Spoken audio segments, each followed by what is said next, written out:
Biraatiif dhaggeeffadhu akkanatti aanaa su'in an Ustaaz Mahammad Bayaan jechuun anarra isinirra anaatutti aanaa isin naafisaatu walitti aan nuti ilaal wal beekna kanaafuu ajandaa kana gubbaadhaa gabbuusuu dadhabdan darankaa ajandaatti sharafuu malee akka nama ibiddarratti benziila naquu ta'uuf jirtan waan ta'eef bilbila kana fayyadaman isaaf mucaan bira jiru bilbila biraa fuuneetuma deemna eegas booda ganama ofii isaaniitiif qaamni seeraa reefuun tanaa'u mana wallaalanii galan yeroo itti qotte. Atibar kanuma guddaa fuudda fakkaari yoo atibar atummaan eenyu hidhaa barkasii kanaaf hin danda'u maamsa kanuma guddaa hin danda'u mana wallaalanii galan maaliif qabdeetti hin geessinati eenyu hoggaa poolisni mana wallaalee galuu san maa qabdeetti hin geessin hin jiru akkamiin beekte akka wallaalanii galan ganaadhaan dhufe magaalaa birraa hin dhufe eenyu kashfii dhagartee maal miidiyaa akkana olii gadi deemutti hin jirtanii maal miidiyaarra deemutti hin jiru mana dhabee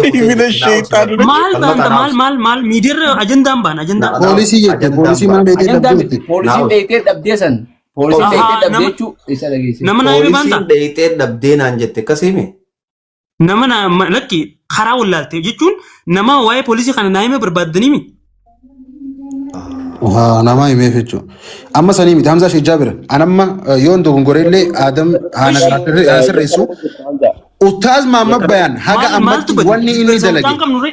Okay. Mucaan qabnu. Dhaggeeffadhu. Tasgabbaa'uu akka qabuu fi bilbila raafuun mucaan tasgabbaa'uu qaba. Ajandaa keessan irraa tasgabbaa'uu bishaan itti nahinnee khalaas. No akkas hin jenne gis dura akka nama yaadeef hin ta'in. Ati nama tansitu haasa. Tira isaaniitiin beekaa jettere. Tira isaaniitiin beekaa. Jireenya lafaa jira nabii beekaa jira. Ayyee jira. Isiniif ta'een jira bara. Isiniif ta'een jira laa. Fayya qabaan teenya isii shakkiin keessa jiru bakka sanitti taanumaa waliin haasoyne malee tagabbaanee namaaf himnuu fi kanaa miti. Fayya qaba jennee. Fayyaa jadiida qabeetu keessa jireenya. Fayyaa dhabuusaa ammoo haarafu mirkaniinsi ganama. Haarafu ganama dabaati tamma nuti jenne tuni shakki qabdiidhaan adda yaane malee fayya qabaa biraa deemaadhaan wanni adda baane takkallee nuun jirtu. Ayyee galatoomii ustaaza jidduudhaan Hamza laalamma isaan lachuutu aayifnasii daragaa qabatamaatichi tureechi harkanii jiran garuu isaan lachuu harkanii kun fayyaa miti jee kun fayyaa dhajee akkasuma akkasii miti. Lachuu fayyaa jaan fayyaa jadiida qaban jechuun jira jiraachuu danda'a. Fayyaa jechuun walii hayyame malee falmata achitti fayyaa waliin jettanii feetu tafakkuraan fayyaa miti jechuu danda'a dhageeffadhu haajuu tachi haasuma sochiiti malee asii miti. Itti nama nana sochiidha. Ogummaa feeti ragaas daffaa barbaadna haa adda baasu nama isaa wajji turee jira oguu isaan dhagan kana kophaan dhaheen isaan lachuutu akkanatti akkam jettan. Duuba lamaan kun walii galuu dadhabanii sadaffaan sun. Sadaffaan oguu dhufe. Badhaasoo dhiifama Jimeeroo. I think it's a conflict of interest in a wannin isinii godhu viidiyoo na bira jirtuun isinii maxxansa viidiyoo sallaala ragaan tokko sani falmataan ammoo barruu fi sagalee jirtu yoo silkii keessa jiraate haa isiniif laatu an ammoo viidiyoo waraabitaa maala Mahammad Bayaan keessa jiru ni maxxansa ni laaltanii jechuudha. Falmata telefoon akkamii banuu dandeesseeti? Fuudhee deemeetis dubi. No, akkamii banuu dandeesse paaswordii? Baadee wanni kun laala akkanatti teddummaachuu qoomataati falmataa fi gaafii qaba falmata gaafii si qaba akkuma tafakkurii fi ati waliin jettan sanitti shakkiidhaan isa kana ragaa garumatti barbaanna garuu haala ati ilaalte keessatti circumstantial evidence waan jennee jira haala qabatamaa gartee naannoo san jiru sallaaltee inni kun ajandaaf waan uumina fakkaataa hordofaa turte amata ni beekta. Jatteeti sikii tana fuute immoo izeen inni tangible evidence ragaa qabatamaa ni qabda harkaa waan takka xiqqollee waan jechuun fakkeenyaaf miseeji tokkollee yoo agarte takka miseeji tokkollee yoo agarte yookaan ammoo jecha tokkollee yoo dhageesse agartee nu kana amansiisuuf dhiyaatu. Akkasiin deebi'ee Habira sirriidha siifin deebise waa lamaan qaba takkaffaa ragaa qabatamaa takka taniin ijaan arge. Ijaan kaniin arge bilbila kaniin fuudhee amma ganaan fattasha ofii xiyyaafuu bilbila ofii xiyyaafuu fattasheetiin mucaan sana akkuma isatti ajandaa mangichi taa'uwaan tafakkuun laalumatti hin jira mucaan sana gizee hundaa'u ni hordofa waan ta'eef mucaan ajandaa isaaf afaan ta'eetiti laal galgala isa qofaatu jira isa bira mucaan sana bira Ustaaz Mahammad Bayaan kana bira Abdurrahmaan san qofaa jira dhaggeeffadha gizee dhaynu mucaan kun fayya qaba amma kaniin ragaa kanisii kan dhaggeeffadhu fayyaa jadiida qaba yeroo dhaynu Salaamtaan hunjii eegis booda tatteenya dubbis. Gizee ture inni booda fakkeesse jejjee waan jejjee kana jejjee. Eegis booda turee gizee isaan kutan boodaas fayyaa nagaa isaa haasawee hirriiba isaa irraa fuudhee rafe. Ragaa ija kiyyaan harkee miidhachiin jira kun ragaadha moo bayaan fayyaa qabata akka. Ammas adeemsa inni hangammaa irras dhufe kana warri miidiyaa irraa kun nagummaa akka qilleensatti olii jala kaata malee Ustaaz Mahammad Bayaan boruus jaartii tabiraatiin fuudhata akka hiika jeeti ajandaa biraa fiduu ta'a inshallah. Tanaafuu bilbila kana kaniin fuudhaman. Ragaan kee lamaan kana jechuudha. Shakkinte. Waan ganaa boruus falmata waan ragaadha takka shakki. Amma waan barbaannu qabatamaan dhageeffadhu. Laal Adam waan takka jawu. Laal falmataa keenya bilbila afran fuute. Akkasuma ka'ii deebisee obboleessa keenya. Hamza dhageeffadhu. Wallahi jimeensi Adam dhageeffadhu waan jechuudha. Tarii waan siifii Ustaaz Mahammad Bayaan waliin haasa'u ittiin bilbila kana keessa jiraachuu danda'a. Shuuf. Tarii waan isin karaa keessaatiin walii galtan jiraachuu mala. Hamucaa kun naatee jira. Boo falmata. Dhagee. Maal? Dhagee. Bareedaa qoy. Akka shari'aa islaamatti iccitii namaa tokko dhageeffadhu falmata. Saniifuu icciti asini danda'ame. Uummata waliin laalanganatti asini danda'ame. Wanni kun ogummaa jalqabatti isin jedha geeffadha. Amata 5 seeronni barannee jira keenya akka kanatti isin dubbattaniif miti. Qabeenya namaa tokko piraayiveesiidha. Qabeenya namaa tokko fuudhuun yakka takka. Lamada keessa isaa bananii osoo laayifii jiru deemteen yakka. Keessa bantee ilaaluu hin dandeessu yakka piraayiveesii jira. Wanni godhamuu qaba deemsi hoggaa agarte hawaasni tokko akka hawaasaatti yakka tokko yoo arge wanni godhuu qabu eeruudha kan nu danda'a hawaasni. Dhageeffadhu eeruu kan nu qabda. Wanni kun ciraa jaamaa akka seeraatti poolisiitu qorata malee sheekotii miti. Dhageeffadhu bakka isin sirreessu deemu. Ulamaayii miti. Ulamaayii waan kana keessa hiitanii gaddaafaa biraa akkatti hin hin baane. Poolisiitu qoratee abbaan alangaa himata irra banamaa baay'een irratti yoo inni kun gartee inni uummata sossobuu fi hawaasa gowwoomsuu jiraate. Ati immoo bilbila kana seeraan ala fuutee yoo gartee wanni sun jiraachuu baatte bilbila kana immoo akka annaatti qabamee piraayiveesii ilaaluun akka biraatti qabamee ati irratti himatni banama. Wanni lamaan ifaaf ifa kana qofa jechuudha. Aboonamni waan jiru kun nama qaama seeraati. Dhageeffadha. Sirraan qabaabsa. Naannoo Harariitiin bakki jirtan Hararra fakkaata. An bakkaan jiru laa halkanuma kana xayyaaraan bararee bakka biraatiin jira. Dhagayi bararaa bultaa dhagayi. Boo warri achi dhaqee dhufe hundi tokko biyyaan qabu isaa wayi. Dhagayi poolisiin naannoo Hararii jirti. Abbootii alangaa jiranii. Adam adeemsummaan jiru falmataan irra deemaa jiru sirriidhaa miti takka jee akkamitti yoo naan jettanii falmataan takkaffaa hiccitii nama tokkoo fuudhanii banuun dogongora. Amma Ustaaz Hamzaa galgala kana asuma gubbatti waa'ee kanarratti obsimee falmata. Anumaa waan Itoophiyaa jiru isaa ture bara bucaan hangaree foto falmataan. Waan inni isin ibsu dhaggeeffadhaame. Akka Hamzaa Sheejaa biruu akka waan isaa wajjin waliigaltee qabuuf itti fakkaataa jira haasawaa keessatti. Laal yoo qabdanii Mahammad Bayaan san fuutanii akka nama diinii tokkotti akka barataa diinii tokkotti sheekotii bira geessitan rakkoon qabu leecollummaa obbolummaadha suni. Wajjumaan laaltan tafakkuriin wajjumaan achi ture isin hedduudha. Yoo gartee namni kun fayyaa qabara walii galtan sila gartee hiniitan ture. Fayyaa dhabuu isarratti fayyaan qabuu jechuu jala murtaniit hiitanii umiire ati deebite. Hiniine.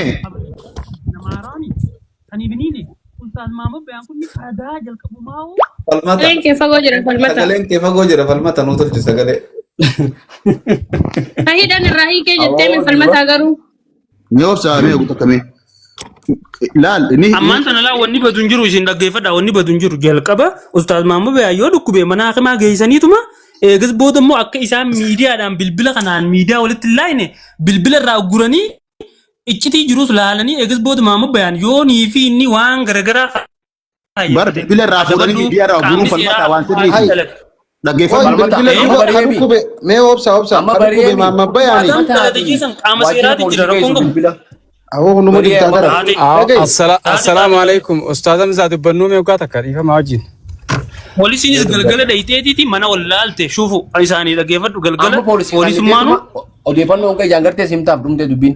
Mama bayanaa kan Ayyee. ilaalanii yoo fayyaa qabaate yoo fayyaan qabaanne yoo ilaalama fayyaa qabaatu immoo ni hidhama uuma lama. Dubbiin gabaabdu. bakkaadha. Horadde. Hayyee duuba falmata kadhukkube maamma bayaani mucaa haa mana meeqaati ka silkii isaa jalaa fuutuuf ree. Horata Isaa shiree adda sinjee bar badoo ati duuba ati bar sammuuteetiin deemu jirta malee ragaa qabatamaatiin miti falmata. No.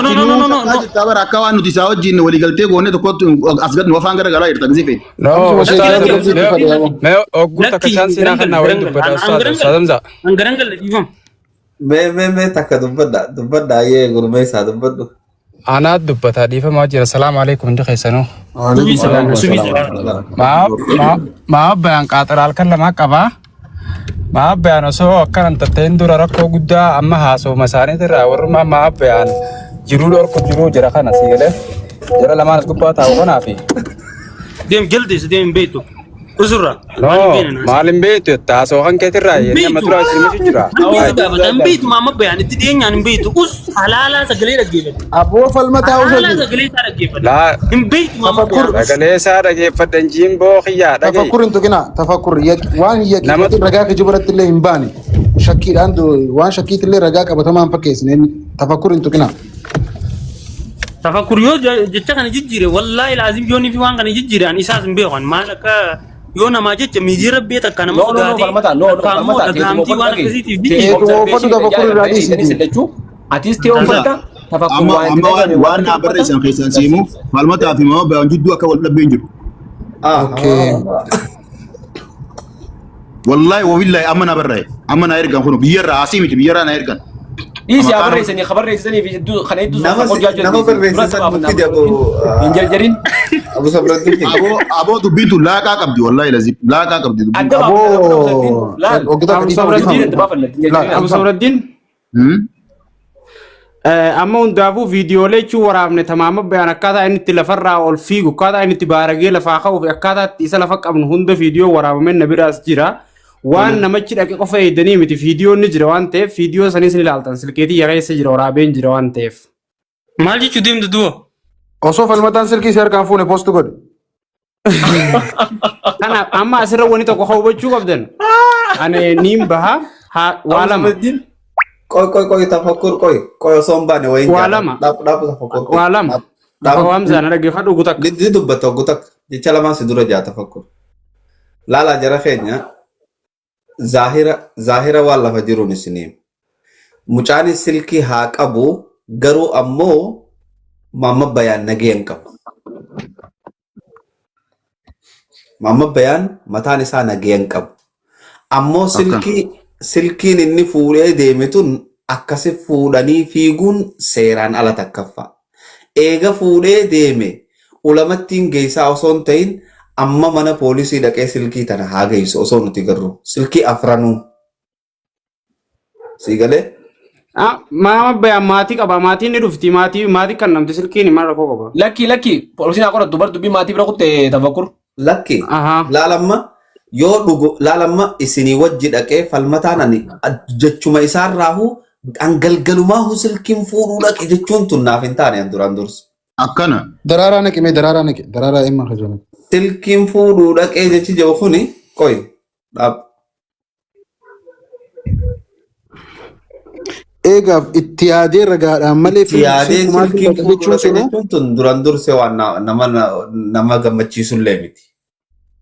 Siigalee tanaafuu eega wal dhabbii qabaatan silkii jaraa maatii jaraatti haa kannu wal dhabbii yoonii fi qabaatan jara hundarraa silkii afur guuree dhufuun maaliif barbaachise? Silkii afur. Aboo Hamza qoy Adam laal walirraa achi qabuun hin barbaachisu. Soosaayitii teenya keessatti waan baratame tokkotu jira. Namni xiqqoo meentaalii tokkaa'u afaaninis tahee qaamaanis xiqqoo namaa gad ni jira miti. Meentaalii amala akka gowwummaa ta'uu gisee fide waan namarra duulan tokko jira. Siigalee wallaahi maamma bayaan jaalatanii jibbitanii mucaa kana akkana godhu jiru ilma namaati. Unoo akka falmataa kana faadha. Keessaa utaalchisuudhaaf nama maraati. Ilma namaati nama maraati. Mucaa kana osoo addan baafatin ganama haa obsinu haga ganama haa obsinu osoo waliin jaanii wal mari'atanii jiranii bilbila harkaa fuudhanii fiiganii deemu jechuun uummata nama isaa bu'u. Namni kun immoo meentaalii dara rakkoo akka qabaatu nama godha. Si galee kun waa soosaayitii keessa baratan. Nama garee jaarratanii irra duulaa jiran jara kana jaras gubbaa taa'u kana isin karaa biraa maatii Mee waan kana isinii maa dhageeffadhaa. Falmataa si dhagayaan jirru muyuutu irra jirti. Aboo maatii himta muyuutu irra jiraachuu isaadhaa inumaa bareedaa dha'u. Falmataan dhageeffadhaa. Falmataan mataan isaatu maamma bayaanii achi jira. Way wallaa namuu qaba isaa. Taffaa namni wallaansatti haajamuu isa. Akkaataan inni itti haasa'u kan nama fayyaadu. Wallahi. Taate maashaallah. Wallahi. Uummata qabaan isinii silkii namaa yeroo hunda haasoytanii uummata dogongorsaan beeytanii yeroo hunda haasoytanii uummata nuti keessaa dhalanne uummata wayiti qoftiin keessa dhalatee miti hawaasa miidiyaa keetii fayyadaman. Ustaaz Mahammad Bayaan namni sadarkaa kanaan ga'e isinuma nama Ustaaz Mahammad Bayaan yeroo hunda gizeenni waa dubbate dhugaa seetanii karma biraa jala wanti tan kan isinumaa sadarkaa kanaan ga'e. Yoo rabbi Ustaaz Mahammad Bayaan darasaa jira malee nama biraatii miti darasoota gojoo tokko si number 1 kono isinuma warri garee jaarratee irratti duulaa jiru amantii keessa. Allah gurmeessa. Obsi falmata ani nama si isuma kana deeggaruu irraa tokkooti dhaabbo. Wanni falmataan jiru kana itti nama naa beekan.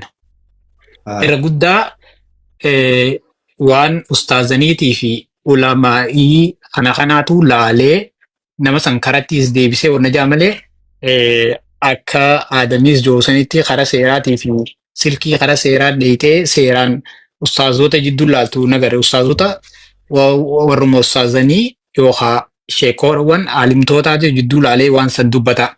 Amma sanirraa maalii fi waan kana irratti laddaseeta tafakkurii fi falmataanis waan si qulqulleessuu deeman na fakkaataa'u. Maaliif akka shakkiin guddoon si bira jirtu tuttuqu jiran waan atii fi inni keessaa wajji haasoo ittiin silkii tana keessa jiraachuu qabaa. Falmataan isa afaan isaatii baafatee jee asuma asirra dhageenyu ammas deebi'ee tafakkurii reefuu gizee silkiin haasoo waan san jee jira. Waan saniif yoo wanni isaan shakkan tun shakkiin isaanii jiraatte falmataanis karaa seeraa silkii wanni geessuuf hin jiru. Maaliif karaa duraa ulamaa'ii yoo wal dhabde ulamaa'ii biratti warra quraana beekuu fi warra hadiisa beeku bira dhaqanii walii wanna jaamalee mootummaa bira dhaqanii mootummaa waan as keessa jiru fattishaati nama amantii kan akka amantiitti walitti deebisaadhaa hin jaaniin. Kanaaf yoo falmataan fuulee silkii san ulamaa'ota achi jirutti sheekan naannoo san jirutti geessee wanna kana isaanis fidaatimee waan as keessa jiru shakkii nuti qabnu kana ajandaaf uumame moo waan kana dhukkubsameeti godhame moo akkamii mee shakkiis ni qabnaa shakkii tana nurraa illee qulqulleessaadhaa je'ee sheekkoota kanne wanni kun waan dhibdee biraa qabdu natti hin fakkaatun dhibdee biraa keessatti nagaru. Dhibdee seera geessitee poolisota kaniitu hin nagaru. Maaliif shakkii qaba kaanii shakkii qaba kaanii shakkii qaba. Ammoo warri miidiyaa gubbaa kunis irra guddaa namni ajandaa akka uumee wanna juus ni jira namoota adda addaattis yoo fadhan ajandaa uumuu danda'anii jaanii namni shakkuus ni jira. Shakkii san hundarraa namni isaan lameen shakkanii afaaniin dubbatanii uummata shakkisiisu jiran Hamzaadha. Bikka san dhaqanii akkasitti waan san goonaan namni dura qulqullaa'u Hamzaadha. Naaf si baroo inni fixadhaa soo fixa gizee fixatan hubatanii.